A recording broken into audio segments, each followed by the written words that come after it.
Pumalo na po sa 17 ang kumpirmadong nasawi sa Cebu matapos itong yanigin ng magnitude 6.9 na lindol kagabi. Ang ilang bayan sa lalawigan nagdeklara na ng state of calamity dahil sa matinding pinsala mula sa pagyanig. Nasa frontline po ng balitang yan si News 5 Visayas correspondent John Aroa.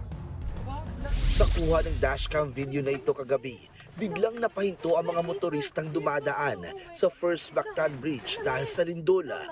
Ang tulay, nagmistulang duyan sa lakas ng pagkakauga. Napatumba pa sa gilid ang mga riders sa lakas ng pagyanig. Ayon sa FAVOX, magnitude 6.9 na lindol ang naramdaman sa Cebu City. Sa epicenter ng lindol sa Bugo City, gumuho ang ilang bahay.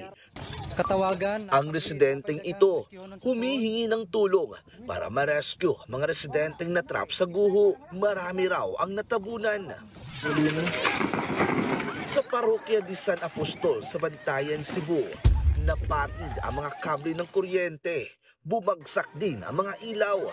Pati krus sa tuktok ng simbahan nasira rin sa lakas ng pagyanig.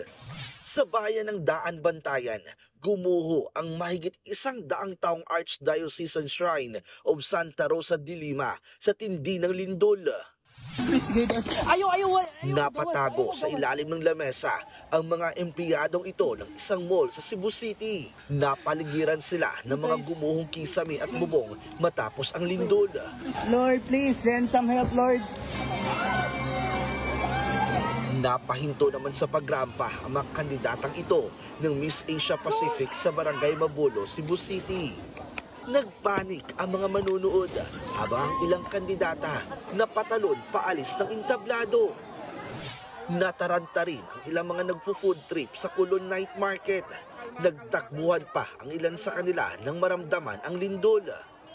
Naata din sa San Remigio Sports Natrap naman ang ilang tauhan ng Bureau of Fire Protection at Philippine Coast Guard sa gumuhong sports complex at evacuation center. Sa datos ng Provincial Disaster Risk Reduction and Management Office ng Cebu, 13 ang nasawi sa Bugo City dahil sa lindol. 4 naman ang kumpirmadong patay sa San Remigio. Nagdeklara na ng state of calamity ang bayan ng San Remigio dahil sa tindi ng pinsalang iniwan ng lindol. Mag-aalas 10 kagabi nang yumanig ang magnitude 6.9 na lindol sa silangan ng Bugo City. Inaalam pa ang kabuang halaga at lawak ng pinsala ng lindol sa buong lalawigan ng Cebu. Puspusa na ang search and rescue operations sa mga apektado ng lindol. Nagbabalita mula sa frontline. John Aroa, News 5.